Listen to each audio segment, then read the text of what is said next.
අයිබෝන් මම චමරඩි ආල්විස්. අපි හැමෝම අපේ ජීවිතවල ලොකු වෙනස්කම් බලාපොරොත්තු වෙනවා.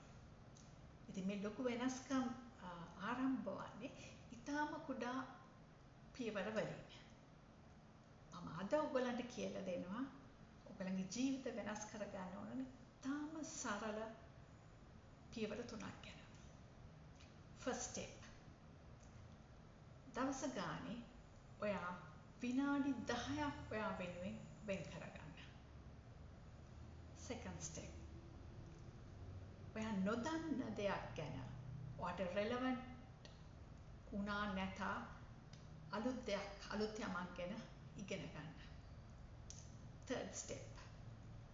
ඔයාගේ ඉලක්කය ලියලා තියලා ඒ වෙනුවෙන් එක චූටි හරි පියවරක් ගන්න. ඉතින් මතක තියාගන්න growth එක නැත්නම් success එක කියන්නේ overnight ලැබෙන දෙයක් නෙමෙයි. ඔයා ගන්න චූටි උත්සාහයන් තමයි ඔයාගේ dream එකට ගෙනියන්නේ. ඉතින් ඔයාගේ goal එක, ඔයාගේ success එක, ඔයාගේ growth එක මේ හැම දෙයක්ම ඔයාගේ වගකීමක්. It's your responsibility.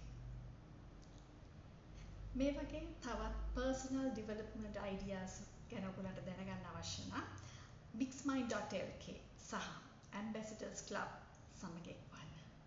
ස්තුතියි.